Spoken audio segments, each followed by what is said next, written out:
bonjour mesdames, bonjour messieurs, bonjour à toutes et à tous. Aujourd'hui, la Trust Valley unit ses forces avec le réseau Wallis, la Chambre de commerce valaisanne et de l'industrie et le canton du Valais pour une nouvelle étape du Roadshow Tech for Trust. Alors, nous sommes vraiment ravis d'être ici avec vous, Valaisans, et puis toute notre communauté. C'est très important pour nous de pouvoir transmettre ces informations et de pouvoir à nouveau venir avec le Tech for Trust, puisque on travaille depuis longtemps maintenant, notamment avec Vincent Reisen. Et ce matin, nous avons l'honneur d'ouvrir cet événement avec l'introduction de Monsieur Christophe Darbelay, conseiller d'État, chef de l'économie et de la formation du Valais, qui sera suivi des mots de Monsieur Vincent Reisen. Donc, nous sommes ravis de pouvoir maintenant écouter les mots de Monsieur Darbelay.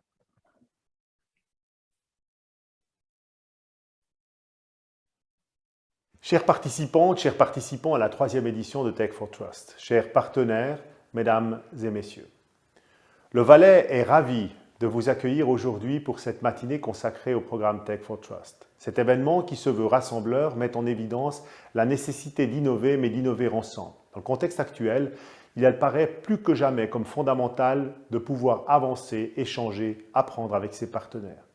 Innovation et cybersécurité vont de pair. L'actualité récente nous rappelle que les collectivités publiques sont des cibles de choix pour les cybercriminels.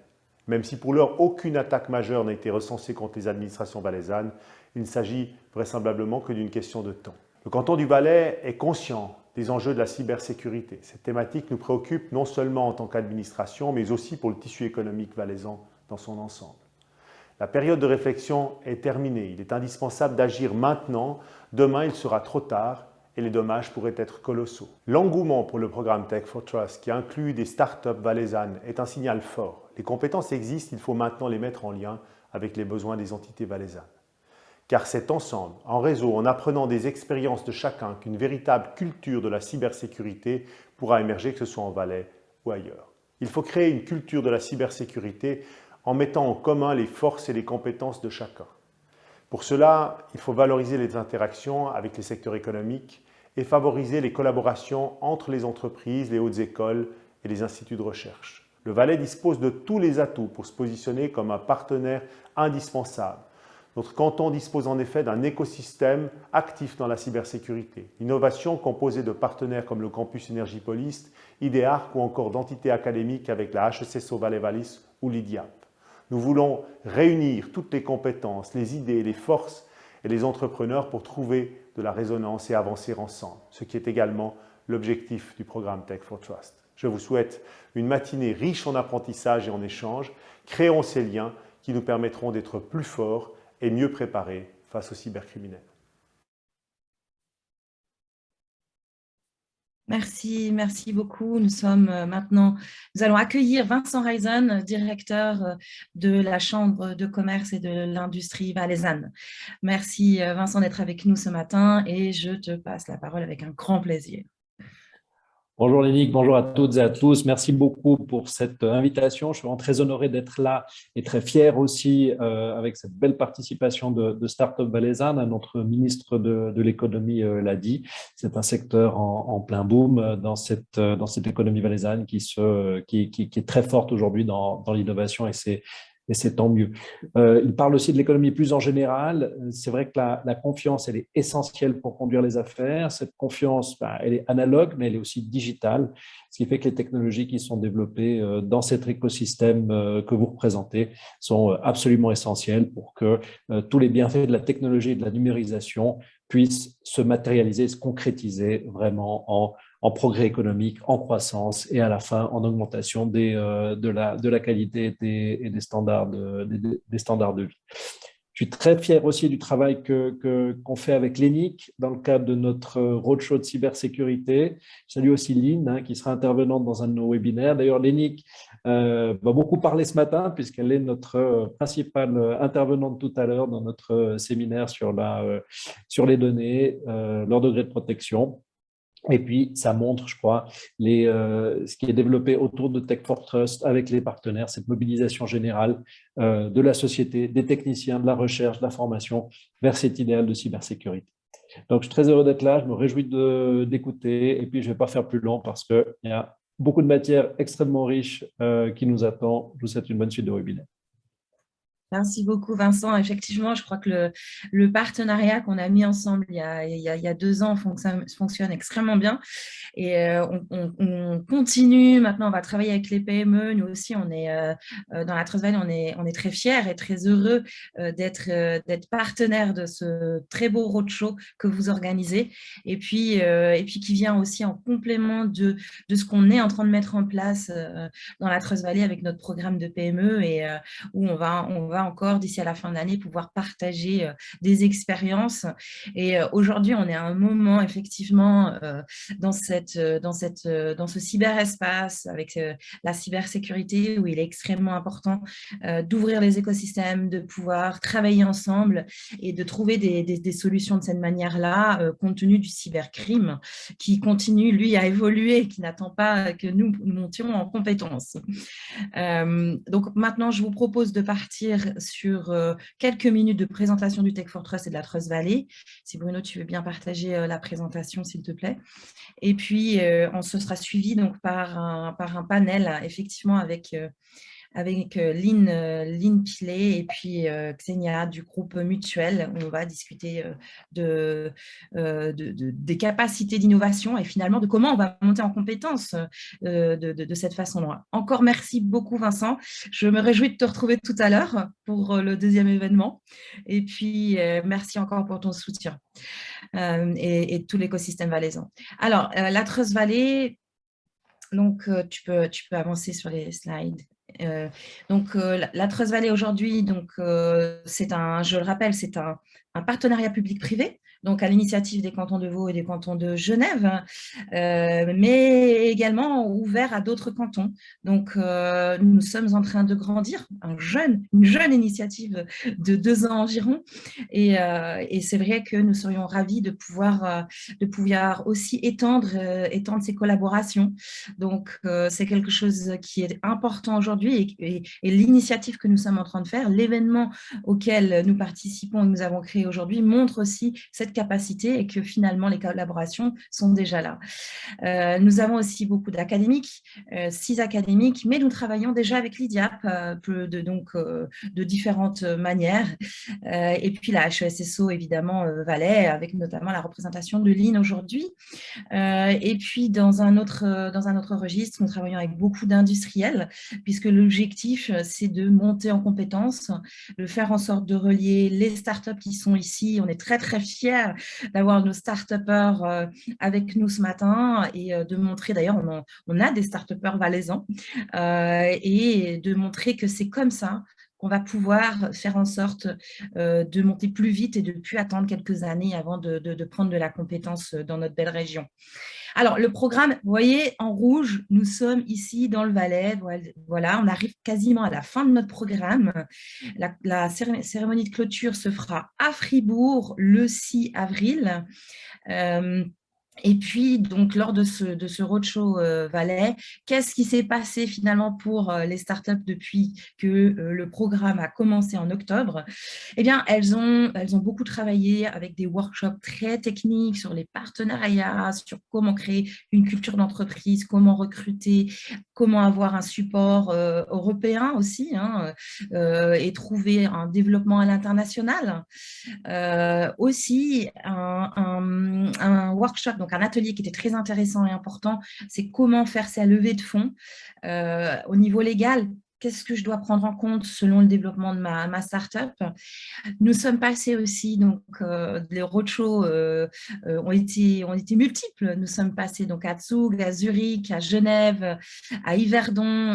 Cette semaine, nous étions à San Francisco, donc avec le CEO de Logitech, donc Monsieur Brackendarel, qui nous a fait l'honneur en tant que société suisse, mais vraiment très, très implantée évidemment aux États-Unis, de venir discuter avec nous et de nous expliquer pourquoi il trouve que cette région est intéressante et pourquoi il est important de continuer des initiatives comme la Trust Valley ou le partenariat qu'on est en train de mettre en place avec le Valais.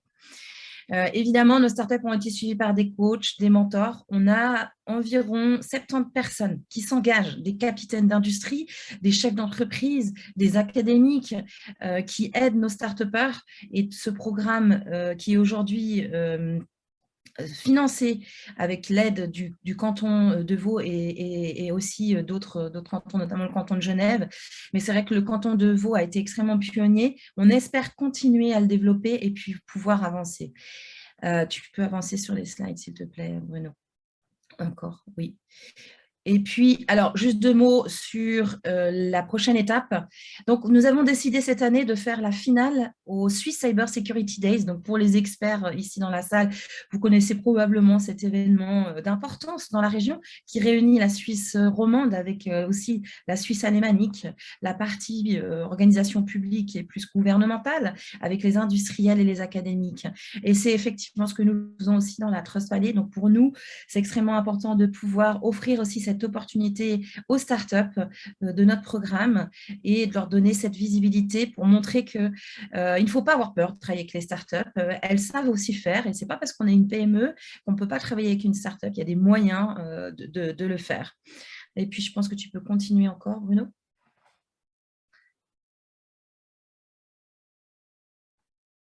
Voilà, très bien. Donc, nous sommes donc maintenant à un moment où nous allons passer à une discussion ouverte et je me réjouis donc d'accueillir tout de suite Lynn Pilet, présidente de l'Association des femmes PME Suisse romande et directrice de l'Institut entrepreneuriat et management de la HES SO Valais Wallis. Bonjour. Bonjour Lynn, bienvenue. Ainsi que Xenia Tuguet, qui a rejoint le groupe Mutuel en 2020 en tant qu'experte en innovation. On se réjouit vraiment de vous entendre. Aujourd'hui, l'un des rôles de Xenia est de repérer des startups et des technologies d'importance stratégique en tant que Strategic Innovation Expert pour le groupe Mutuel. Bonjour. Bonjour et bienvenue avec nous. Merci. Alors, la thématique de ce matin, donc on va prendre une vingtaine de minutes pour discuter de comment renforcer la capacité d'innovation et accroître la compétitivité des entreprises locales. Je vais commencer par une première question qui va s'adresser à vous deux, mesdames. Comment peut-on renforcer cette capacité d'innovation et accroître la compétitivité des entreprises locales? Pouvez-vous partager vos expériences respectives, votre vision des défis actuels et émergents? Je vous propose de commencer avec vous, Lynn. Oui, volontiers. Déjà, merci pour l'invitation. Je suis aussi très heureuse d'être avec vous aux côtés des partenaires et participants. Donc, pour moi, selon mon expérience, un des enjeux, c'est vraiment de développer cette capacité d'innovation dès le plus jeune âge au sein de nos écoles et hautes écoles. Alors, comme on est en Valais, je vais donner quelques exemples pour le Valais. On a par exemple un programme qui s'appelle Apprendre, Entreprendre dès les classes du secondaire 2 et de la formation professionnelle. Un peu plus tard, on a une option Business Experience. On a aussi des programmes Team Academy qui sont partis de la haute école de gestion et qui se développent aujourd'hui dans le secteur de la santé, dans le domaine du social, dans le domaine digital. Et pour nous, ce qui est fondamental, c'est de pouvoir confronter les jeunes, déjà de l'école secondaire, à la réalité du terrain, pour leur donner le goût d'entreprendre, le goût de développer un produit, un service, mais en étant conscients de l'impact que ce qu'ils vont faire aura sur l'environnement, la société et l'ensemble de l'économie. Excellent. Merci beaucoup pour ces informations, Xenia. Que voudriez-vous partager avec nous ce matin sur vos expériences? Alors, Innovation a été créé au groupe Mutuel il y a 4 ans, donc département d'innovation. Donc, il y a 4 ans que nous avons décidé de concrétiser le petit sparks d'innovation partout dans l'entreprise, parce que finalement, on est 3000 personnes à innover chez le groupe Mutuel. Et nous avons commencé avec le change management, disons. Donc, nous avons commencé avec explication qu'est-ce que c'est innovation, qu'est-ce que c'est les startups, comment on peut innover, expliquer aussi que les startups, c'est pas juste 3 gens dans le garage, ça peut être autre chose aussi. Après, on a vu des magnifiques choses qui ont sorti de 3 gens dans le garage, comme Microsoft. Actuellement, nous avons plein de projets, comme je dirais un peu théoriques, donc les rapports sur innovation qui on soumet à l'attention de direction générale avec la vision un peu 10 ans à venir, et le projet un peu plus pratique, tangible, disons, comme les projets pilotes sur certaines thématiques, comme Zero Knowledge-Based Computing, les projets liés aux données, aux intelligences artificielles, aux préventions, qui restent en ce moment un peu confidentielles, mais après, il y a les choses qu'on a publiées dans les congrès, par exemple, par rapport à certains projets. Voilà, et puis je pense que aussi important de mentionner, c'est qu'on collabore déjà avec le Parc scientifique à Lausanne dans le cadre du programme Tech for Eva, donc notre accélérateur Femtech qui en a lancé en 2021. Donc, tout ce qui est lié aux santé de femmes, c'est aussi a une autre importance pour nous. Et on a de la chance d'être en Valais, mais aussi en Suisse, parce que c'est tellement riche comme écosystème et nous sommes bien évidemment en contact avec IDIAP, avec Team Academy. On a eu de la chance de collaborer aussi avec les gens de Team Academy. Et ouais, c'est très riche comme un écosystème. Excellent, excellent. J'ai une question pour vous à nouveau. Quelle est la situation du côté des acteurs clés de la santé comme groupe mutuel? Dans quel sens? C'est-à-dire, finalement, comment le groupe mutuel collabore avec des startups pour innover, Okay. et notamment sur la confiance numérique, évidemment, on va vous challenger un petit peu sur le sujet. Oui, bien sûr. Écoutez, on a essayé de mettre en place plein de choses. On a eu même notre propre programme d'accélération. Maintenant, on a mis un peu en hold ça, et ça, c'est pourquoi on a créé un programme d'accélération externe, parce que je pense que c'est très bien de créer la collaboration avec Groupe Mutuel, mais je pense que les startups, quand elles entrent dans un programme d'accélération, elles attendent aussi du coaching, de visibilité, et c'est beaucoup plus facile de faire ça quand vous avez déjà une curriculum, une structure, des coachs en place. Ça, c'est pourquoi elle a été faite par scientifique et aussi. En ce moment, on n'investit pas dans les startups, donc je ne sais pas pourquoi il y a beaucoup d'attentes qu'on est en investisseur dans les startups, malheureusement pas. Par contre, et c'est un peu aussi mon rôle, comme le rôle de le reste de l'équipe d'innovation, c'est identifier les technologies, les startups, les PME qui peuvent être intéressants pour Groupe Mutuel. Donc, nous avons des séances chaque quelques semaines avec mon équipe, avec aussi l'équipe de technologie, donc infrastructure IT et tout ça, pour on peut accueillir les besoins de métier, de business, et voir alors comment on peut répondre à ces besoins, soit avec les startups, soit avec les technologies émergentes, soit avec potentiellement quelque chose qui est plus, disons, plus grand. Comme, OK, s'il y a une solution, par exemple, de IBM avec qui on travaille déjà, why not? Ça dépend des thématiques. Tout ce que échange de données, data interoperability, c'est quelque chose qu'on étudie depuis le lancement d'équipes d'innovation. Disons, c'est très, très important. Et c'est clair que c'est le futur. Donc, l'échange de données entre patients ou clients, l'hôpital, l'assurance, et ça, on voit déjà dans plein de pays, pour avancer tout ce qui est lié aux soins, tout ce qui est lié aux préventions, c'est indispensable. Et pour nous, c'est très important de trouver des bons modèles, infrastructures qui sont compliant et qui nous permettent d'avancer dans ce sujet-là. Et je pense que c'est une raison pourquoi je suis là aujourd'hui. Parce que Tech for Trust, le communauté Tech for Trust, c'est très intéressant pour nous de rencontrer les startups de Tech for Trust. C'est vraiment incroyable ce que vous faites. On connaît déjà certains, comme Prive, qui était dans notre programme d'accélération Inopix, comme Strong Network, avec qui on est toujours en train de regarder comment on peut faire quelque chose de concret, pas qu'un mini-projet pilote. Et puis, en 2022-2023, tout ce qui est échange de données, surtout les données médicales, c'est vraiment une thématique de haute pertinence pour nous. Effectivement, donc vous travaillez déjà avec 2 alumni à Tech for Trust, une de la saison 1, une de la saison 2. Pas encore de la saison 3, mais on ne sait jamais. Et puis, c'est vrai que ce qu'on voit notamment, enfin le travail que vous avez fait avec nos collègues de la Fondation et Tech for Eva est aussi extrêmement impressionnant, et on se rend compte qu'aujourd'hui, cette manière de pouvoir travailler, d'avoir des programmes qui sont établis et qui mettent en relation les startups et les groupes corporate, c'est ce qui permet de faire naître aussi des collaborations sur le plus long terme. Donc, si j'ai bien compris, donc ce que vous faites beaucoup, c'est des pilotes. Donc, vous commencez par déjà vous rencontrer, faire connaissance, voir les capacités de la startup. Et puis, j'espère que dans cette cohorte, vous pourrez aussi trouver un intérêt sur les technologies qui sont développées, de plus en plus sur la santé, en tout cas de notre côté, et aussi sur le fait de pouvoir protéger, je pense notamment à Tune Insight ou d'autres de nos startups qui vraiment travaillent aujourd'hui sur cette thématique extrêmement importante et forte, parce qu'on voit que le cybercrime, les données de santé sont très intéressantes parce qu'elles se revendent très, très bien. Lynn, auriez-vous une réaction par rapport à ça du côté aussi académique? Comment est-ce que vous voyez cette implication avec les startups? Comment vous les voyez, les startups, aujourd'hui?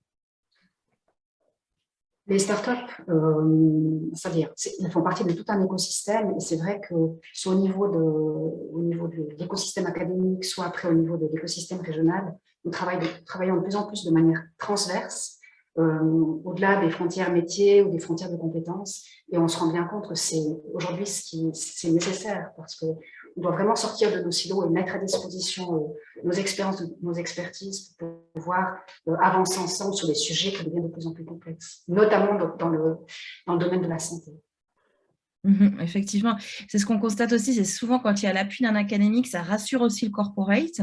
Donc, c'est vrai que c'est intéressant pour les startups de penser à ça, je pense, d'avoir vraiment cette alliance, cette sorte de PPP qu'on a dans la Trezor avec vraiment le côté industriel qu'eux représentent, le côté corporate avec un groupe mutuel, et aussi l'académique. Et c'est ce qui leur fait gagner parfois 6 mois, 1 an, 2 ans de mise sur le marché, et on sait que c'est ce qui fait la différence aujourd'hui.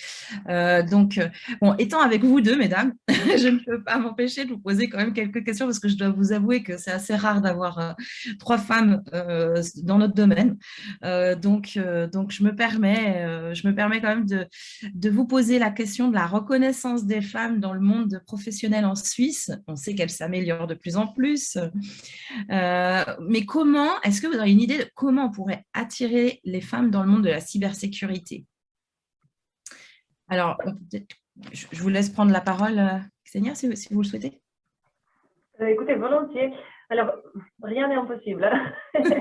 Moi, je pense que… Non, mais c'est vrai. Ce que je pense est très important, c'est montrer déjà aux filles, aux jeunes filles, que les carrières en STEM, en tout ce qui est technologie, ingénierie, c'est intéressant, c'est cool.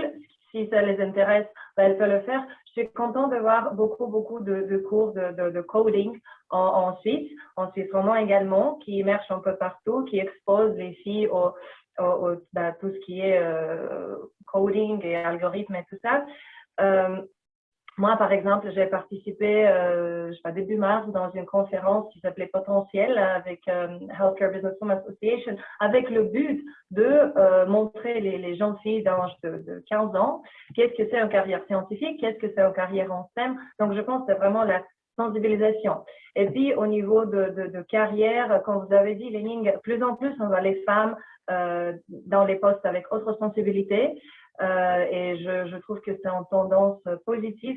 Je me réjouis aussi, j'ai reçu, vous savez, le truc pour voter, pour le Conseil fédéral et tout ça, énormément des femmes. C'est génial. Donc, la tendance est là, mais je pense que la sensibilisation et l'éducation, c'est quelque chose de très, très important pour attirer plus de femmes dans ce domaine. Merci beaucoup. Et puis bon, Lynn, de par votre rôle de présidente de l'association des PME romandes, donc des femmes de PME romandes, quelle est votre vision aujourd'hui? Comment finalement vous abordez cette dynamique? Alors, c'est vrai que j'ai la chance de pouvoir faire le pont entre le milieu académique et le milieu des entreprises. et qu'au sein de l'association Femmes PME Suisse Romande, nous avons vraiment tous les secteurs d'activité représentés. Donc, pour cette question de comment sensibiliser les femmes à la cybersécurité, je pense qu'effectivement, il y a toute une action de sensibilisation qui est essentielle et notamment de faire connaître les métiers de la cybersécurité. C'est vrai qu'on pense toujours à des métiers très techniques, ingénieurs, cybersécurité, architectes de réseau, intégrateurs de solutions, etc. Mais il y a des nouveaux métiers en tout cas que moi j'ai découverts, comme hacker éthique ou d'autres profils qui demandent justement de nouvelles compétences où les femmes peuvent certainement amener leur perspective et une contribution intéressante. On parle beaucoup de cybersécurité, mais il y a aussi tous les métiers liés à la confiance numérique et à l'utilisation des données. Les enjeux sont énormes. On le voit au sein des PME, particulièrement de nos 450 membres de l'association. Aujourd'hui, toutes les branches, toutes les entreprises font des échanges, des transactions numériques. Et donc, ça se fait à tous les niveaux de l'entreprise. Et vraiment, on doit être sensibilisé à ces enjeux. Et certainement aussi en ayant des rôles modèles.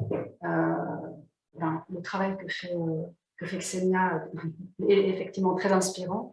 Mais on a par exemple un cercle en France, Cercle des femmes de la cybersécurité, qui propose aux femmes intéressées et aux femmes qui ont des compétences dans ce domaine de se réunir et puis d'échanger expériences et connaissances. Et puis, l'année passée, toujours je crois que c'était à Paris, Cyber Women Day. Ça, c'est aussi des moments extraordinaires où on voit que les femmes sont présentes, alors peut-être un peu discrètes parfois, mais qu'elles sont présentes et qu'elles amènent une contribution réelle à toute cette, tous ces métiers, ces développements qui se font autour des aspects de la sécurité et de la confiance numérique. Effectivement, je dois vous dire que quand on organise nos événements, on fait très attention à avoir des femmes et c'est toujours compliqué parce que pour partager un retour d'expérience, je trouve que souvent elles ne se sentent pas légitimes et on doit toujours mettre plus d'efforts et elles préparent énormément leurs interactions parce qu'on sent que c'est pas si simple que ça. Moi, ce que j'aimerais savoir, comprendre aussi, Lynn, c'est quelle est la vision des femmes PME romandes aujourd'hui vis-à-vis de ça et est-ce qu'il y a des hommes en fait dans l'association?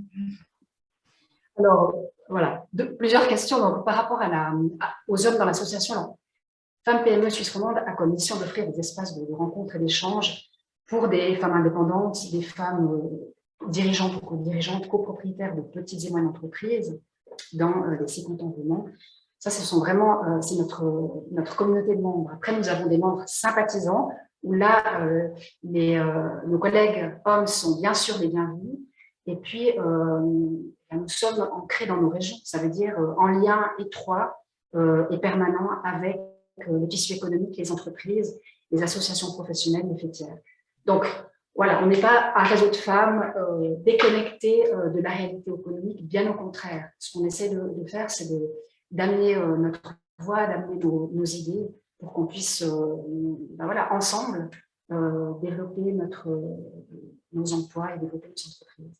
Par rapport à la vision des femmes PME Suisse Romande, alors c'est vrai que sur 450 membres, le niveau de maturité numérique est très différent sur la taille de l'entreprise, des acteurs d'activité, mais ce qui nous réunit, c'est vraiment la conscience de l'enjeu et c'est la raison pour laquelle nous avons décidé d'apporter un soutien au programme Pilot Trust for SMEs, donc de la Trust Valley, parce que l'objectif que nous partageons est de mutualiser les moyens et les compétences des différents acteurs de la sécurité, de la cybersécurité et de la confiance numérique sur déjà la région lémanique et puis d'offrir un soutien concret aux entreprises.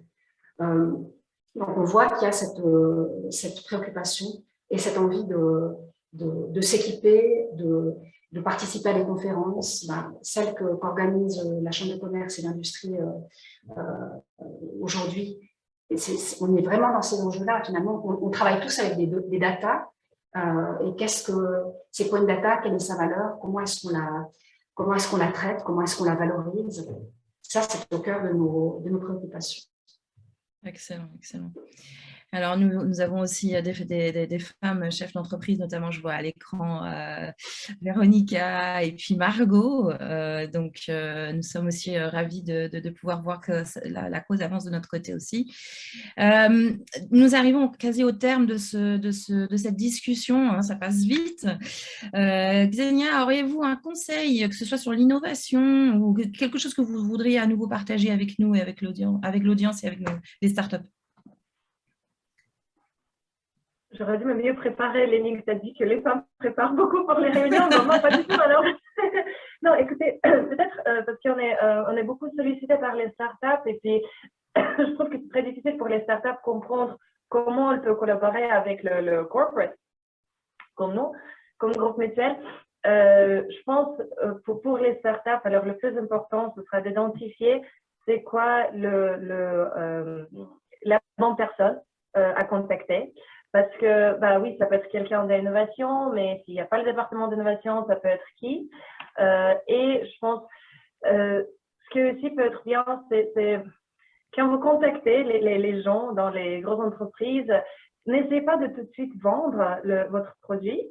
Demandez plutôt un échange information interview pour un peu comprendre comment se passent les choses dans une grande entreprise.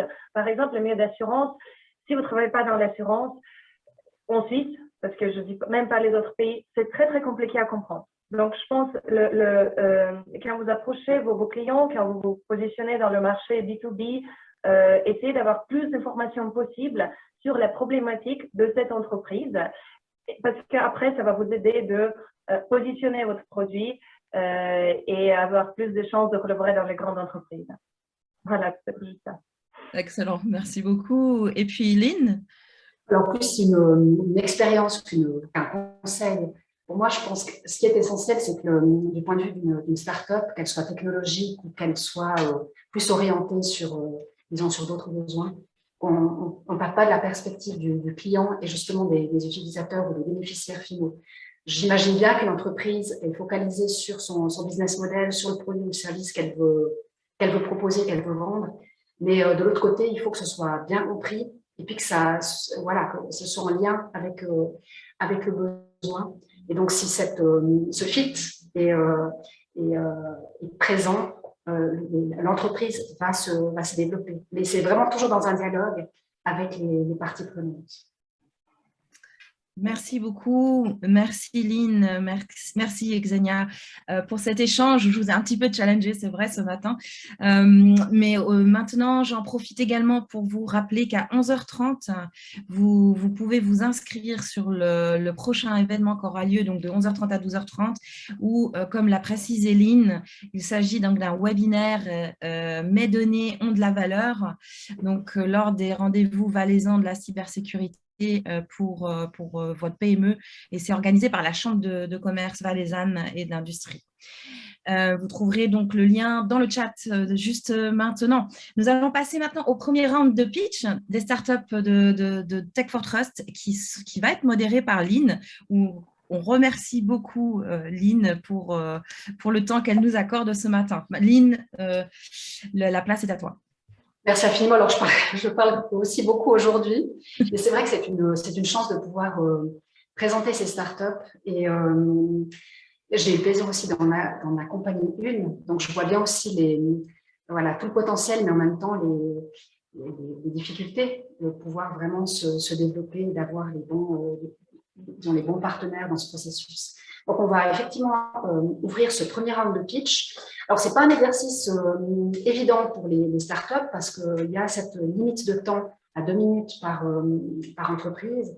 Et pour aider les startups dans cet exercice, nous avons prévu une petite alarme ou alerte qui rappellera quand le temps est écoulé. Comme ça permettra vraiment de respecter aussi l'équité entre chacune des startups qui va se présenter. Alors, je vais commencer par la première entreprise et je vais switcher en anglais parce que pour la première entreprise, c'est une entreprise anglophone. So I'm pleased to introduce Jean-Luc. And the question for you, how do you think you can help build trust in the health sector? makes a nice link with what we discussed with Xenia from Groupe Mutuel. Yeah, thank you for allowing me to pitch first. I have another meeting to go to at the CHUV Hospital with our partner there after this. And yeah, that meeting is a good segue into GeneLook is a digital health and precision medicine platform for rare and chronic disease patients. And what we're doing is we're not only providing value for the patients themselves in terms of learning about their genomics and other omic biomarkers for their chronic conditions or the diagnosis for their rare disease, but we're allowing them to aggregate their health and medical data together in one spot where they can then use it for contributing to scientific research and contributing to the development of novel genetic medicines. And so just as a benchmark on this industry for health data, the biggest health data provider brought in $12 billion in revenue last year. And so this is a big market, but we really need to protect the data. And no pun intended, our DNA at GeneLook has been from the start to build trust with our patients. And that's allowed us to work now so far with over 25 rare disease families to get them a diagnosis and to enroll them in clinical trials to help develop new genetic-based medicines. And how we're doing that is we have not only hardware design systems to protect the data, but also software that helps protect the data. And we have encryption algorithms like homomorphic encryption that allow us to be able to draw these insights and share the data with third parties without actually unencrypting the data or revealing any identifying information about the patients. And so far, with the beta testers that we've been working with, they really, really care about the trust between themselves and the clinicians and the academic researchers. And that's why we're very pleased to be a part of the Tech for Trust program and learn how we can further this ecosystem of building trust and security in healthcare data. Thank you. Thank you very much, Thomas, for this answer. On repart sur des présentations francophones maintenant. J'accueille Kaios Heidi avec la question: quels sont les facteurs clés pour garantir la transparence et la traçabilité des produits sur la chaîne d'approvisionnement? Je crois que voilà, mon micro est activé. Merci pour la question. Donc, je crois que pour garantir la bonne traçabilité et la transparence des produits, il y a trois piliers fondamentaux. D'une part, il y a une partie sur la collecte des données, sur l'origine des ingrédients et également les différents steps dans la chaîne logistique du produit. Il y a un autre pilier qui est la sécurisation de ces données, préserver l'intégrité de cette donnée qui a été collectée sur un produit. Et puis, il y a un troisième pilier, c'est celui sur lequel on est actif, c'est sécuriser le lien entre l'objet physique et la donnée. Donc, ça veut dire de garantir que la donnée à laquelle on accède concernant un produit est bien la donnée qui est relative à ce produit-là. Si je fais une analogie, si vous êtes membre des forces de l'ordre, vous voulez contrôler mon identité, vous allez me demander mes documents d'identité. Si je ne les ai pas ou qu'ils ont été endommagés ou altérés ou falsifiés, vous n'avez aucun moyen de relier des informations de votre base de données à ma personne. On voit bien donc que c'est un pilier qui est crucial parce que peu importe la qualité de la donnée qui a été collectée ou l'effort qui a été mis en place pour la sécuriser, si le lien entre le physique et la data n'est pas fort, finalement, on ne peut rien garantir derrière. Et donc, c'est ce qu'on propose chez Kaios. Donc, c'est des solutions d'identification de produits qui sont par le design, donc directement intégrées dans le design du packaging. Et par ce biais-là, on est capable de garantir l'identité d'un produit sans en altérer le design et également en réduisant et limitant vraiment les coûts d'implémentation dans les lignes de production, puisqu'on est en amont directement dans le packaging, il n'y a pas d'ajout de code ou d'autres étiquettes et autres. Très clair, merci beaucoup Johan. Merci à vous. On passe à l'entreprise suivante, donc Moabi. Comment votre produit se démarque-t-il de ses concurrents? Bonjour à tous. Je pense qu'aujourd'hui, tout responsable d'entreprise ou d'administration est confronté à une question stratégique. Quel est le niveau de posture sécurité des logiciels que j'utilise au sein de mon entreprise ou que je livre si je suis fournisseur de logiciels? En fait, Moabi est une solution totalement automatisée d'analyse automatique de la posture sécurité de logiciels ou de binaires. Nous n'avons pas besoin de code source et la solution est totalement automatisée. Mais comme la sécurité n'est pas simplement des produits, mais c'est surtout un processus, en fait, pour pouvoir faire progresser le processus, il nous faut des métriques. Et aujourd'hui, il n'y a pas sur le marché de métriques qui permettent de caractériser la posture sécurité d'un logiciel ou d'un binaire. C'est maintenant chose faite. Moabi propose, en fait, au-delà, grâce aux résultats du reverse engineering, propose en fait des métriques qui permettent de faire un diagnostic sur la situation actuelle de votre parc de logiciels, mais qui permet aussi d'intégrer cette solution, soit dans les processus de SSDLC lorsque vous faites du développement, soit de suivre vos fournisseurs et de construire avec vos fournisseurs, grâce à ces métriques, des plans d'amélioration de la cybersécurité. Donc, il ne faut pas penser cybersécurité en termes de solutions, il faut penser la cybersécurité en termes de processus et de continuous improvement. Voilà. Merci. Merci Jean-Michel. J'invite maintenant Estia avec la question « Quelle innovation offre votre entreprise à ses clients ?» Bonjour à tous. Alors, Estia AI est spécialisée dans l'accompagnement d'entreprises à l'intersection en fait entre la pédagogie, le change management et la construction de nouveaux business models autour de la data. Notre expertise clé au départ est autour de la data, de ses usages et des outils techniques, dont certains qui ont été décrits avant, des outils mathématiques pour gérer la data au mieux, pour arriver à extraire de la valeur de ces données, tout en préservant certains intérêts, comme par exemple la vie privée ou le contrôle sur ces données.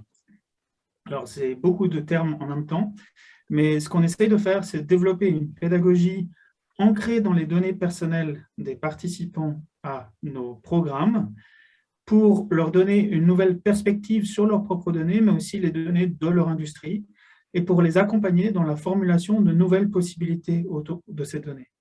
Donc concrètement, pour vous donner un exemple, on est en train de faire un programme de change management au niveau d'un pays entier, au niveau de la Finlande, où on accompagne 15 dirigeants de ce pays pour récupérer leurs propres données, pour déconstruire comment leurs données sont utilisées, et quelles en sont les conséquences, en fait, pour après leur permettre de transformer leur manière d'agir, leur manière de légiférer, leur manière de réguler la donnée pour atteindre leurs objectifs d'innovation, leurs objectifs de développement économique.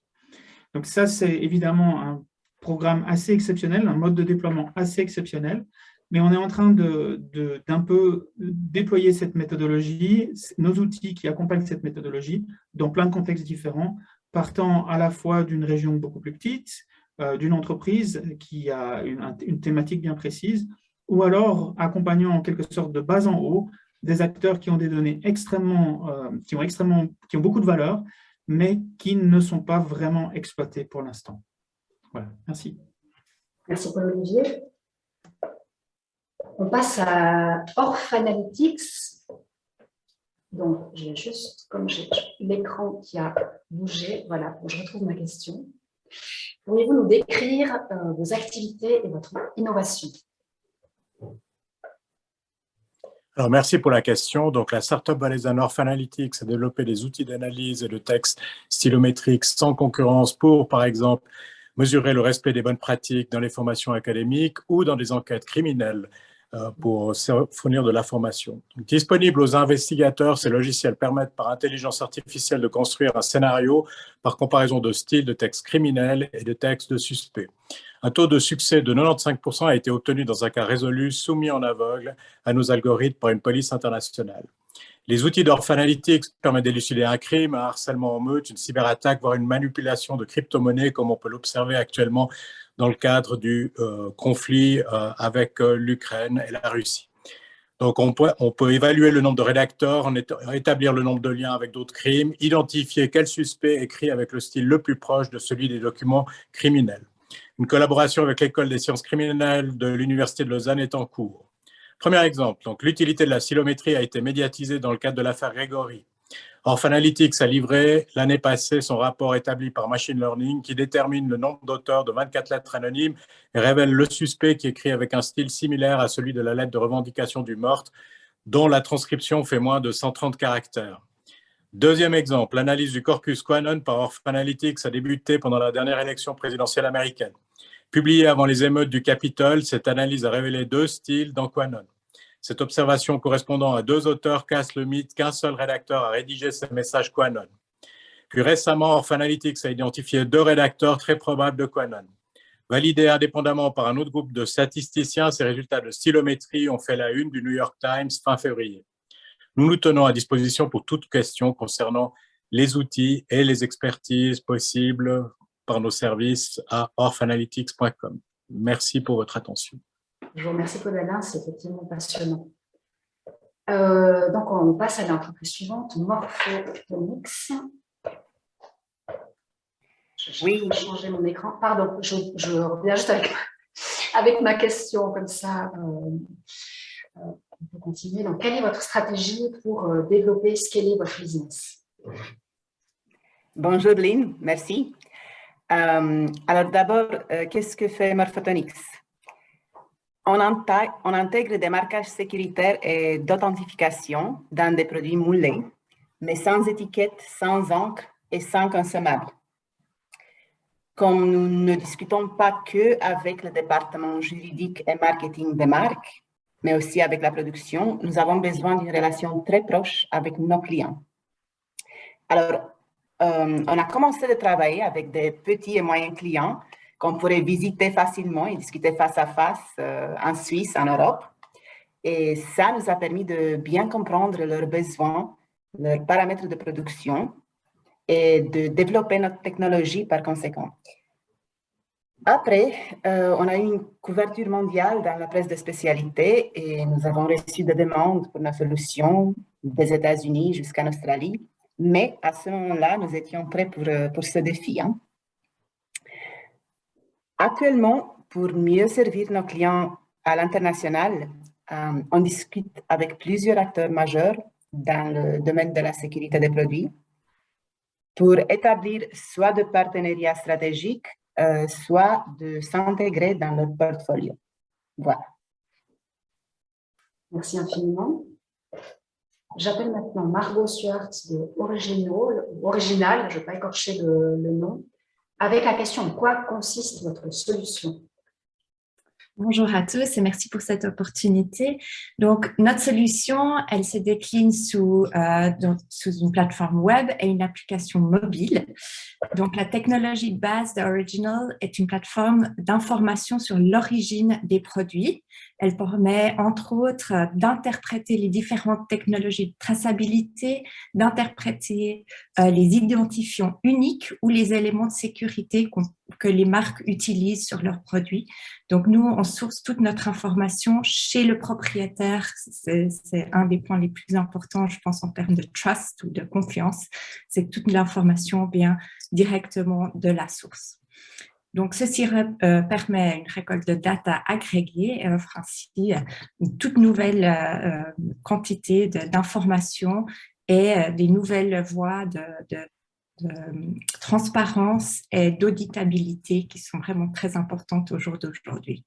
Notre solution, elle peut être utilisée par 2 acteurs principaux, j'ai envie de dire. D'un côté, les forces de l'ordre comme un réel outil de travail et de l'autre, le grand public. C'est ce qu'on est en train de faire sur le continent africain en déployant notre solution dans 54 pays. Voilà, merci beaucoup. Je vous remercie. L'entreprise suivante, Sen Pulsar, avec la question. Voilà. Donc, quel est le secteur le plus demandeur de votre produit et pour quelles raisons? Oui, c'est bon. Bonjour tout le monde. Donc, merci pour la question primordiale. Donc d'abord, à quel problème est-ce qu'on s'adresse? La perte de la digital trust. J'imagine tout le monde aujourd'hui utilise les réseaux sociaux et on a de plus en plus de peine à nous fier aux informations qui sont publiées. Et en moyenne, vous savez qu'un tweet, il est partagé ou il est aimé à peu près en 5 secondes. Donc, les informations en ligne, aujourd'hui, elles sont manipulées. La désinformation nous perturbe tous et la communauté, l'économie, la réputation des sociétés en sont impactées. Donc, on a fondé notre société l'année dernière. Elle fournit une plateforme informatique qui utilise l'intelligence artificielle, le machine learning, les réseaux de neurones, et qui justement permet à nos clients de percevoir la vraie nature de l'information en ligne et dans un but d'aider à regagner la confiance numérique. Donc, on sait, on l'a vu, tous les secteurs d'activité sont touchés. L'année dernière, on a commencé notre périple avec l'analyse des campagnes anti-vax pour identifier leurs origines et qui sont derrière. Bon, on a trouvé que c'était QAnon derrière, en utilisant justement différents modèles mathématiques et d'analyse numérique. 120 heures de travail ont suffi pour analyser à peu près 2 millions de posts, 500 000 images, 200 000 comptes sur les réseaux sociaux et ça nous a conforté sur l'efficacité de notre approche et l'utilisation de la tech. Et par la suite, on a identifié un besoin crucial dans le secteur financier avec le cas GameStop, où la masse critique d'investisseurs individuels a réussi au travers des réseaux sociaux, Reddit notamment, à faire un achat massif. Et vous l'avez vu, l'action a bondi de 1000% et une perte de 11 milliards a été subie par les investisseurs institutionnels. Donc, on le voit actuellement, il y a une demande croissante dans les secteurs financiers et le secteur de la crypto qui sont à la recherche d'analyses de données alternatives sur lesquelles ils peuvent faire confiance. Une analyse de sentiments, du comportement des influenceurs.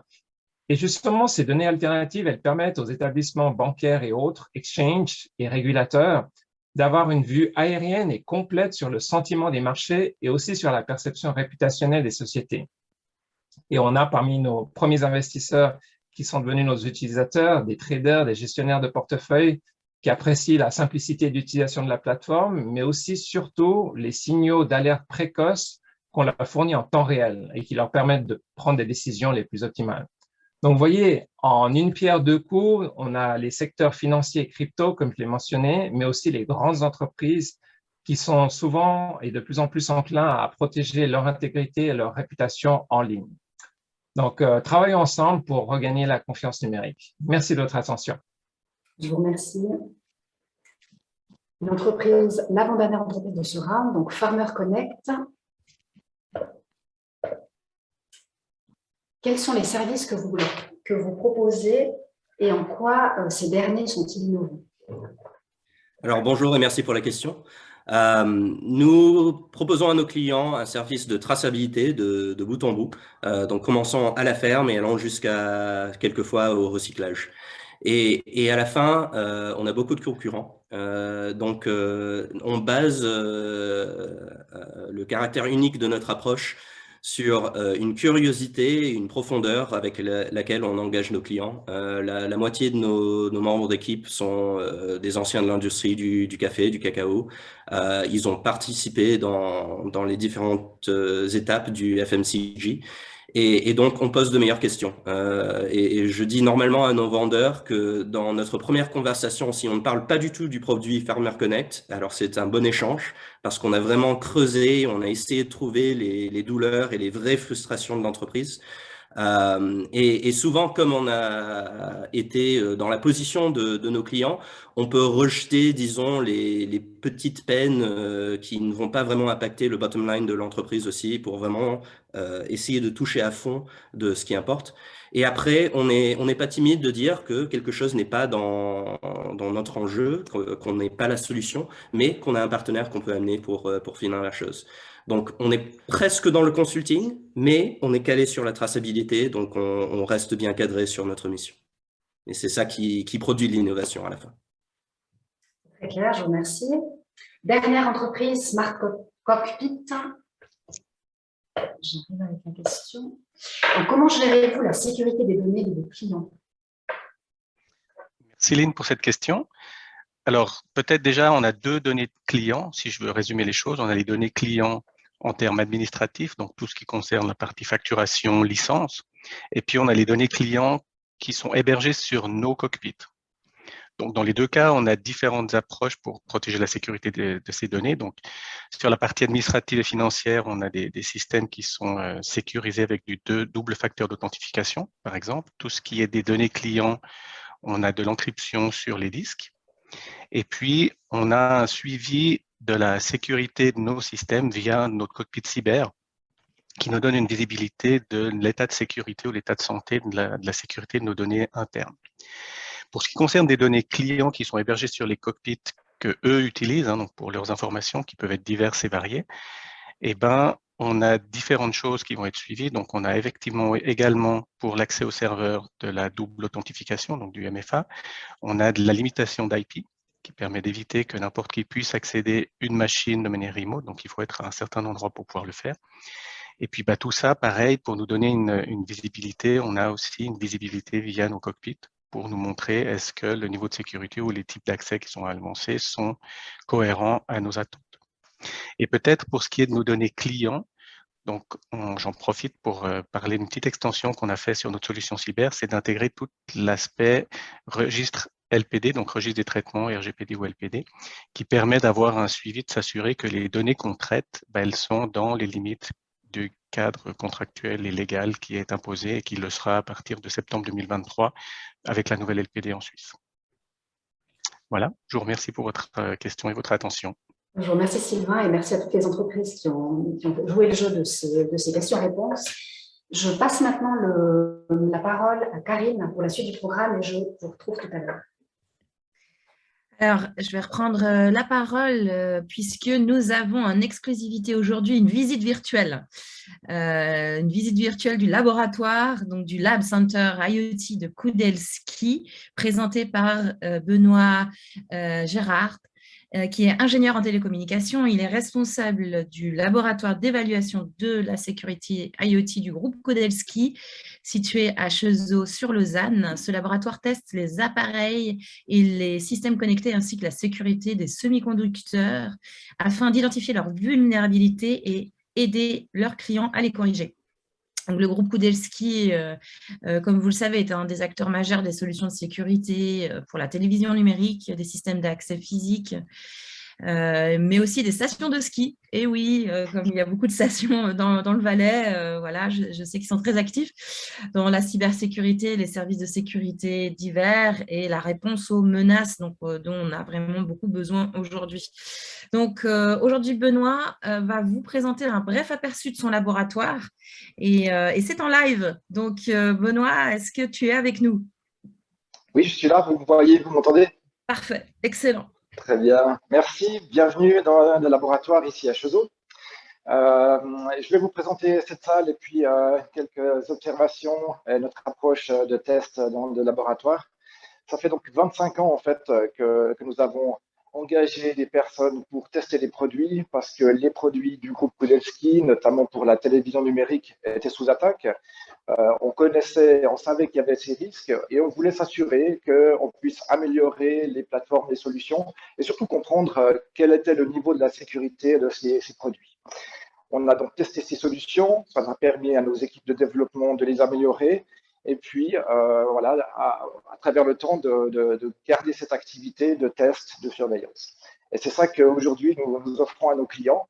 Nos clients, c'est donc des entreprises qui développent des solutions, qui déploient des solutions, des produits connectés et également des infrastructures critiques, par exemple. Pour être un peu plus concret, aujourd'hui, nous travaillons principalement avec l'industrie du semi-conducteur. Nous travaillons avec des entreprises qui développent des solutions pour les voitures connectées, pour des avions, pour le secteur médical également. On a des systèmes de production industrielle. On a tout ce qui est aussi lié à l'énergie, donc électricité, eau, gaz. Par exemple, ici, je peux vous montrer ce débitmètre. En fait, c'est un système pour contrôler l'irrigation d'un champ. Donc, c'est vraiment de l'industrie, de l'agriculture industrielle. Et puis, tout dernièrement, on a aussi lancé des tests, des validations des systèmes de crypto-monnaies, donc les crypto-wallets, qui peuvent être autant matériels que logiciels, des solutions connectées ou offline. Et donc, c'est des choses que nous validons aussi pour s'assurer, bien sûr, de leur robustesse. Donc ici, on peut tester la sécurité de bout en bout, du semi-conducteur, donc de l'intégrité des données, de l'exécution du code dans les semi-conducteurs, jusqu'au système connecté. Donc, par exemple, on a ici des équipements qui peuvent permettre de tester tout ce qui est 4G et 5G également. Donc, je vais vous parler maintenant un peu de notre approche, des observations qui sont faites dans le laboratoire. Et la première chose, c'est qu'on va commencer généralement par une analyse de menaces. Ce qui est très important, c'est de comprendre quels seraient les attaquants, vos adversaires, quels seraient leurs objectifs, quel serait l'impact sur une attaque et quelle serait la probabilité d'une attaque, en fait. Et tous ces éléments-là permettent à la fin de se focaliser lorsqu'on développe un produit, lorsqu'on l'évalue, lorsqu'on teste, pour se focaliser justement sur ces éléments qui sont à risque. Énormément d'entreprises n'ont aucune idée de ce qui pourrait arriver, ou alors ont on va dire une perception qui n'est pas forcément suffisamment large. Après, on peut valider la conception des systèmes. On appelle souvent la Secure by Design, c'est-à-dire que lorsqu'on développe un système, on doit penser à la sécurité dès le début. Si vous le faites plus tard, généralement, c'est un petit peu trop tard, malheureusement. Il y a beaucoup de systèmes, par exemple, qui ont été conçus, et puis on se rend compte après, lors d'une évaluation, que les données, en fait, sont faciles à être accessibles. Des données, par exemple, on peut les extraire des puces, des semi-conducteurs, on les dessoude, on appelle ça un chip-off, et puis on peut en extraire leur contenu. Il y a un peu de travail de reverse engineering parfois, et dans un très très grand nombre d'appareils que nous testons, les données ne sont pas protégées, elles ne sont pas chiffrées. Ça permettrait donc d'obtenir du code propriétaire, d'extraire un firmware, ça permettrait d'extraire des mots de passe, des clés de protection, de chiffrement également. Donc la recommandation ici, elle est en fait d'utiliser les fonctions existantes dans les systèmes, parce que la plupart du temps, les systèmes que vous développez ont des fonctionnalités qui permettent de protéger ces données, sauf qu'elles ne sont pas activées. Et puis après, on propose évidemment d'évaluer le système lorsqu'il était développé dans le laboratoire. On pense toujours bien sûr aux attaques cyber, surtout dans un contexte comme aujourd'hui. Dans le laboratoire, j'ai parlé avant des attaques sur le semi-conducteur, mais on va aussi s'intéresser aux attaques sur le réseau et puis aux attaques locales, c'est-à-dire lorsqu'on démonte l'appareil et qu'on essaye justement, comme je l'expliquais avant, d'entrer dans le système ou d'extraire les données directement des puces.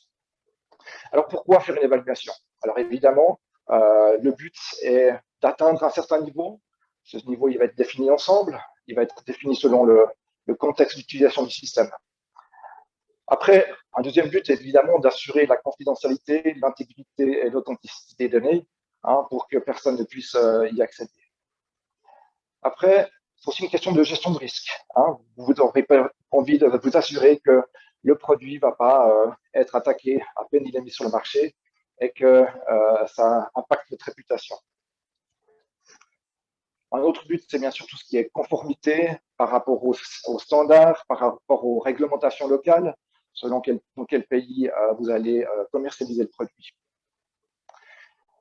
Un autre but, ce serait de réduire les coûts.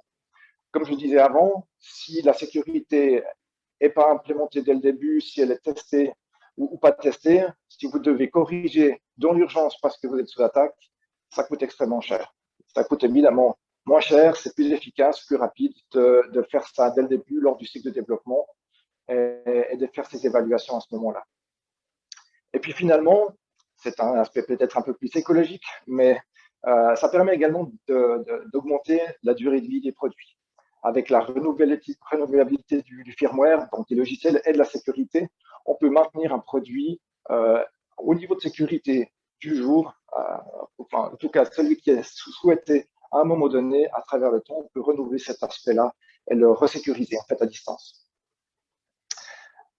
Après, une chose qui est très importante, c'est que souvent on se dit, voilà, mon appareil il est connecté sur un réseau 4G, 5G ou un autre, et donc c'est un réseau qui est sécurisé.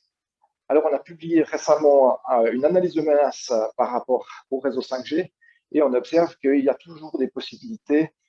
Il ne faut pas faire complètement confiance au réseau, c'est-à-dire qu'il faut protéger les données lorsqu'elles passent à travers le réseau. On a par exemple testé récemment un appareil médical qui envoie des données du patient à travers un réseau 4G. On a utilisé un SDR, c'est un Software Defined Radio, c'est ce genre de petits appareils. Ça peut coûter à partir de 200 francs. Et ça nous a permis de faire un faux réseau 4G. On a fait une attaque qui s'appelle Downgrade Attack, c'est-à-dire qu'on a créé, en fait, forcé l'appareil à passer en mode 2G, ce qui permet de casser l'authentification. Et on a pu donc récupérer les données du patient. Alors, les données sont anonymes, le patient, on ne peut pas savoir qui c'est. Par contre, on peut imaginer que quelqu'un de malveillant modifie ces données et puis après les transmettre sur le cloud pour que le médecin qui analyse ces données à distance prenne après, malheureusement, de mauvaises décisions par rapport à la posologie, la fréquence d'injection de médicaments sur le patient, parce que ces données ont été altérées. Et puis finalement, souvent, dans un système, on a des capteurs qui vont chercher des données. Et ces capteurs-là peuvent être aussi attaqués. Donc ici, j'ai une petite démonstration aujourd'hui qui s'appelle GPS spoofing. Donc, on va démarrer un script. Sur cet ordinateur, on va en fait générer, en utilisant aussi ce SDR. Donc, cet appareil permet de créer un vrai signal radio à partir d'un logiciel. C'est celui-ci qui coûte à peu près 200 francs. Donc ici, je crée une fausse constellation GPS. Donc, je simule 27 satellites. Et donc, le flux GPS est envoyé ici dans une cage de Faraday. C'est-à-dire que le signal reste, on va dire, contenu dans cette boîte. Et puis, si on regarde à l'intérieur, on verra que j'ai deux téléphones mobiles. L'un, à droite, montre quelle est la force du signal. Et puis, à gauche, on voit qu'il y a un téléphone qui a juste reçu ce signal. Il n'a pas détecté que c'était un faux signal, que ce n'est pas un vrai signal GPS. Il se retrouve donc maintenant à Manhattan. Donc, qu'est-ce que ça veut dire? Ça veut dire que le système n'est pas capable de détecter un faux signal. Et comment éviter ça? Alors, soit on a la possibilité d'avoir un signal authentifié, ce qui pourra nous assurer qu'il ne peut pas être altéré. Sinon, il va falloir peut-être corréler l'information d'un capteur avec un autre. Par exemple, ici, si on fait une attaque GPS sur une voiture autonome, ce qui a été démontré par certaines personnes, il faudra corréler l'information du GPS avec un accéléromètre, avec peut-être d'autres capteurs, par exemple celui qui détecte avec des petites caméras les lignes sur la route. Et puis évidemment que le dernier maillon, c'est le conducteur qui va recevoir une alerte comme quoi il y a eu une anomalie dans le système. Voilà, donc c'était un petit aperçu du laboratoire. On a plusieurs salles comme celle-ci, une dizaine. Et donc, si vous déployez des systèmes, des produits connectés, ou si vous gérez des systèmes d'infrastructure critiques, j'espère que cette présentation vous a intéressé et que ces éléments-là ont peut-être éveillé un intérêt. Voilà, je vous remercie. Merci beaucoup, Benoît. Et puis maintenant, nous allons… Alors, très intéressante, hein, la démo avec la cage de Faraday, très, très sympa. Et puis maintenant, nous allons passer au deuxième round de pitch. Et puis, je laisse Lynn reprendre la parole et moi, je m'en vais.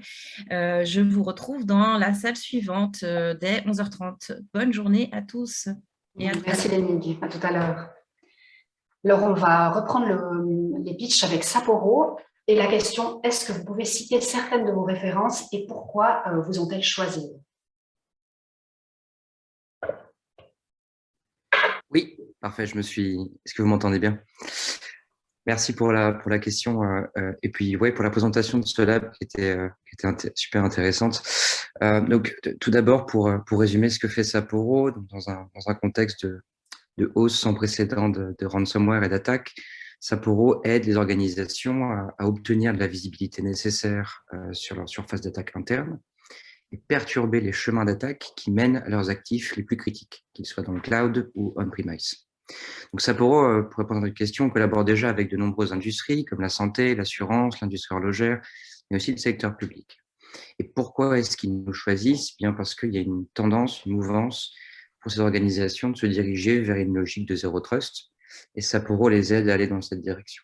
Donc pour en citer deux exemples, d'abord un hôpital en France qui fait 90 lits, qui fait 2500 salariés.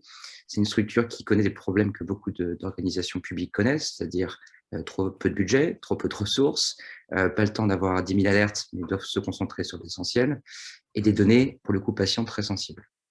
Elles nous choisissent pour avoir une liste courte, priorisée, contextuelle, actionnable, de remédiation à mettre en place pour réduire au plus vite leur surface d'attaque et mieux anticiper ces ransomware.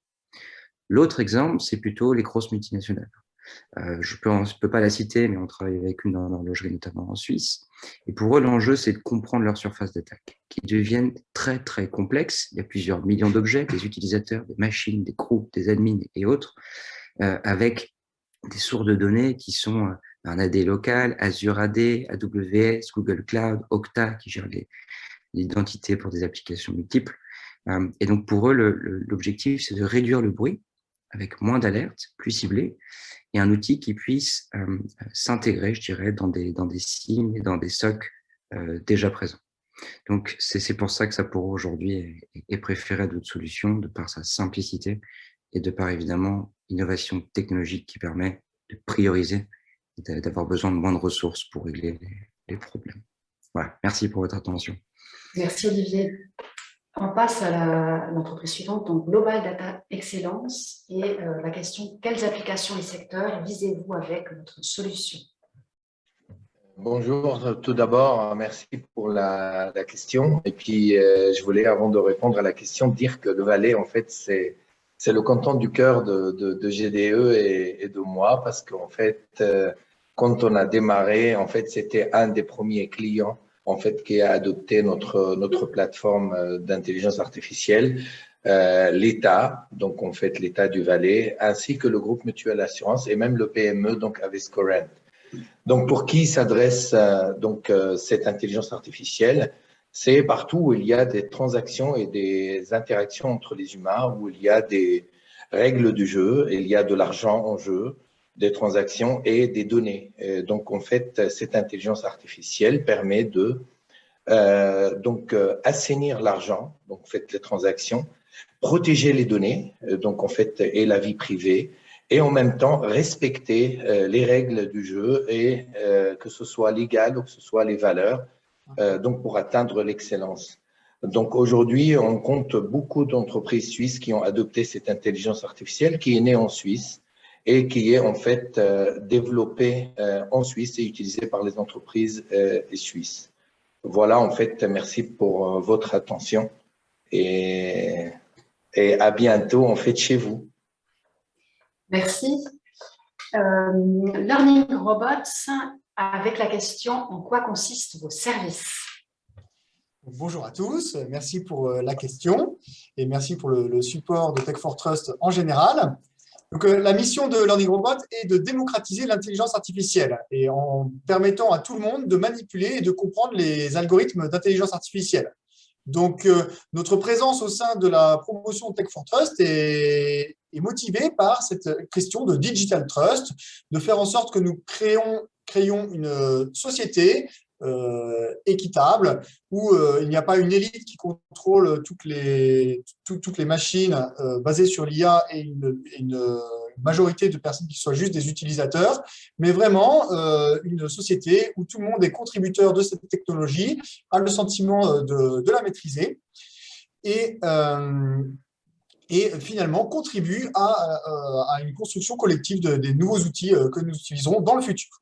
Donc, pour poursuivre ce but, nous avons développé le robot AlphaI, donc vous voyez sur cette image, qui va permettre tout d'abord de manipuler l'IA. Alors, en fait, on va organiser par exemple des courses de robots où des enfants à partir de 10 ans jusque les adultes dans la formation professionnelle vont, dans un premier temps, entraîner le robot en le pilotant, puis appuyer sur la touche autonome et le robot va faire le parcours par lui-même grâce à son apprentissage, et c'est une activité aussi de team building puisqu'elle est très stimulante. Mais nous allons plus loin, nous permettons de comprendre les algorithmes. Et là, c'est plutôt l'interface graphique, le logiciel que nous avons conçu qui va permettre de comprendre comment ça marche. Nous allons exposer des algorithmes simples jusqu'au, bien sûr, réseau de neurones apprenants, dont nous allons montrer l'activité en temps réel, les apprentissages, et décortiquer sur des cas simples les connexions qui augmentent ou diminuent. Et enfin, nous permettrons aux plus avancés d'aller dans la programmation de l'IA, et nous fournissons aux professeurs, bien sûr, toutes les ressources nécessaires, vidéos tutoriels, formation par visioconférence, TP, etc. Donc aujourd'hui, nous avons la chance d'avoir fait un bon démarrage commercial avec 350 robots vendus en un peu plus d'un an dans 120 établissements, principalement des lycées en France. Et bien sûr, nous désirons continuer cette expansion commerciale. Alors, nous serions ravis en fait de nouer de nouveaux contacts à l'occasion de rencontres comme celle d'aujourd'hui. Notamment, nous cherchons un distributeur pour notre solution éducative dans le Valais. Mais nous serions aussi intéressés, et je pense qu'il y a beaucoup d'entreprises parmi vous qui cherchent à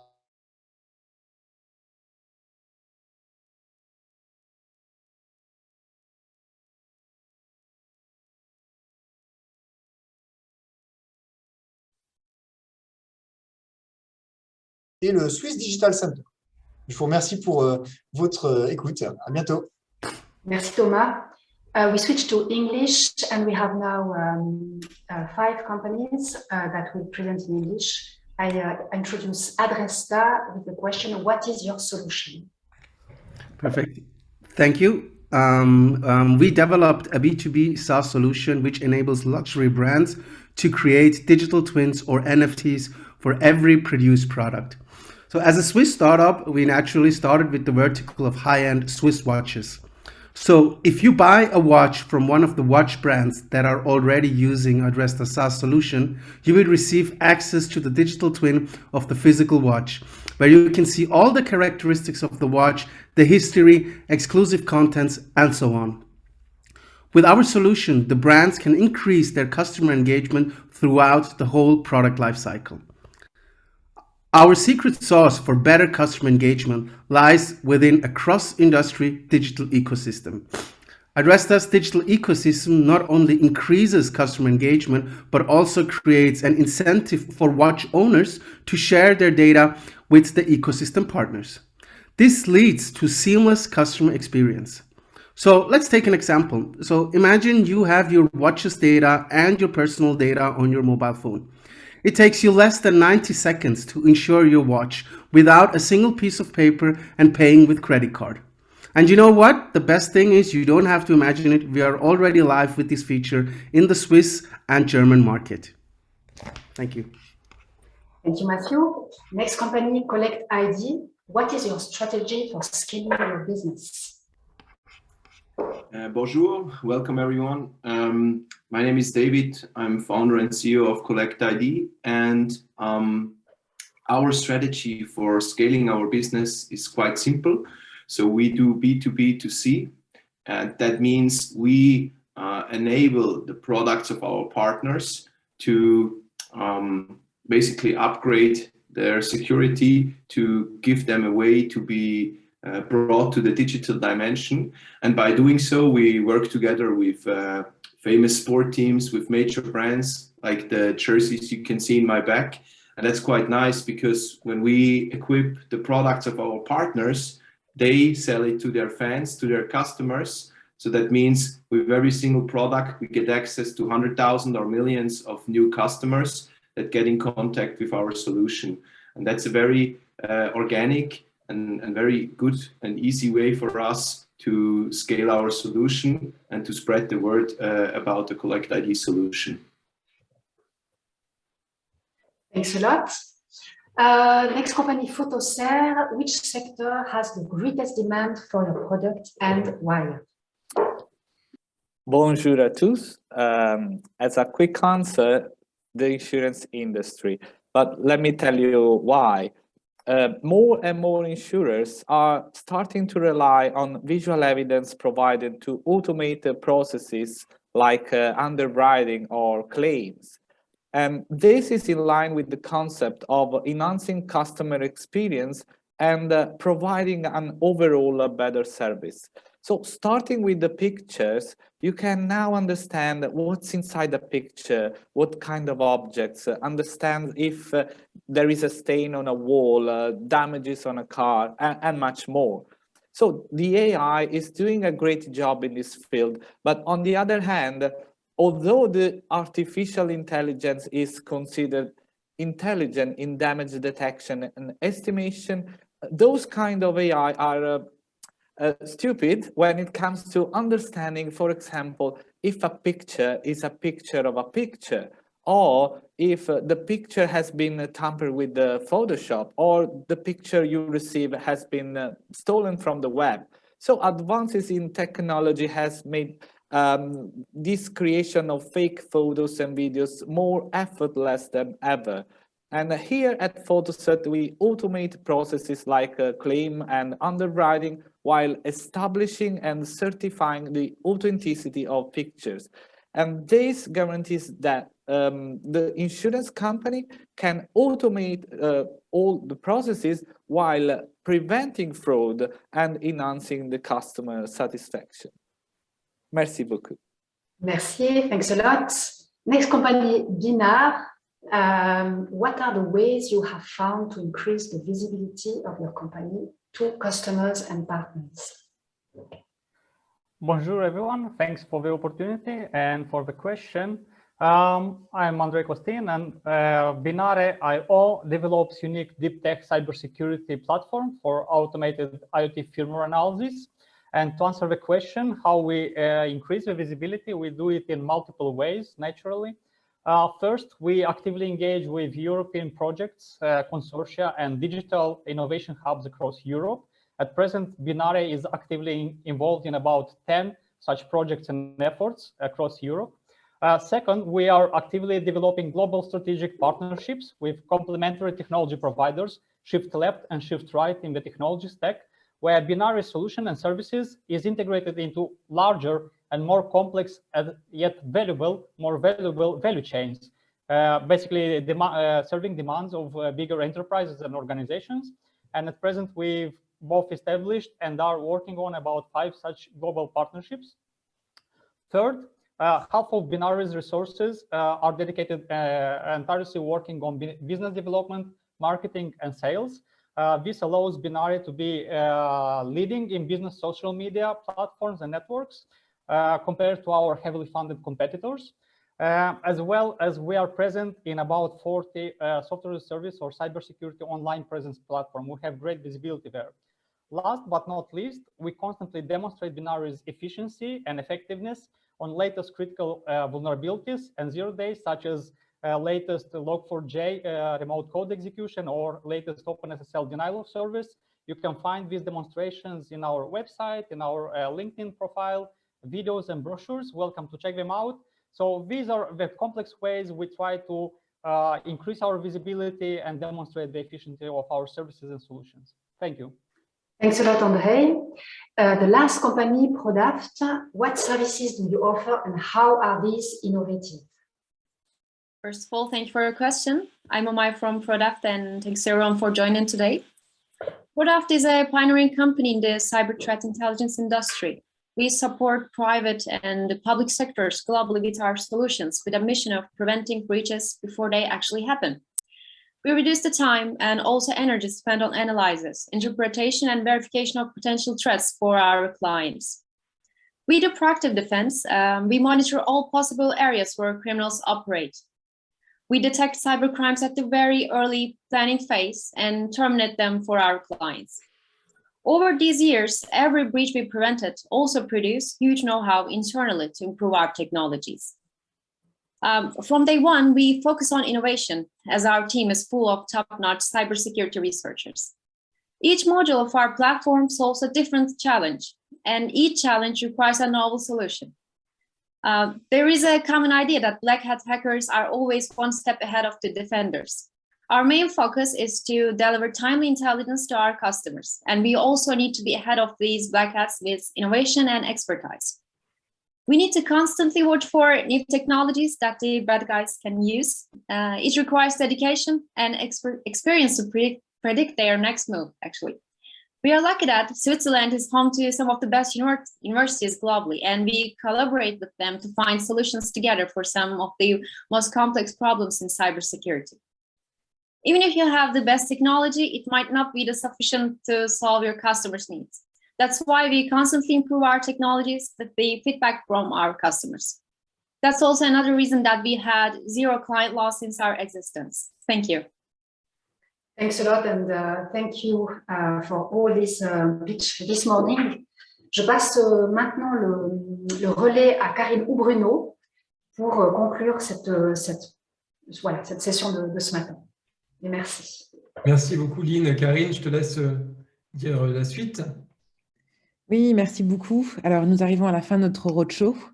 Il était très inspirant. Merci beaucoup, Lynn, pour votre soutien et votre collaboration. Bien sûr, Aksenia qui nous a quittés, on se réjouit de cette première collaboration et on espère une suite fructueuse. Un grand bravo à ces startups, à toutes nos startups. On leur souhaite une bonne chance parce que c'est la dernière ligne droite. La finale, elle va avoir lieu le 6 avril à Fribourg. On vous y attend très nombreux. Et je sais qu'il y a certains d'entre vous qui vous souhaitez poser quelques questions. Le temps est légèrement écoulé et je sais que Ksenia a dû partir. Donc, n'hésitez pas à poser directement vos questions à Lynn si vous souhaitez déjà dans le chat actuellement ou par la suite vous connecter avec elle via LinkedIn. Avec Ksenia aussi également. Elles sont assez disposées à écouter vos questions et à y répondre si elles le peuvent. Et je vous souhaite une très belle journée et je vous propose de participer et de poursuivre à la discussion en vous rendant au webinaire de l'ENIG, que l'ENIG participe, Mes données ont de la valeur. Le lien a été partagé sur le chat, n'hésitez pas à y aller. On vous remercie et on vous souhaite une très belle journée et on se retrouve le 6 avril. Merci infiniment. Belle journée à tous.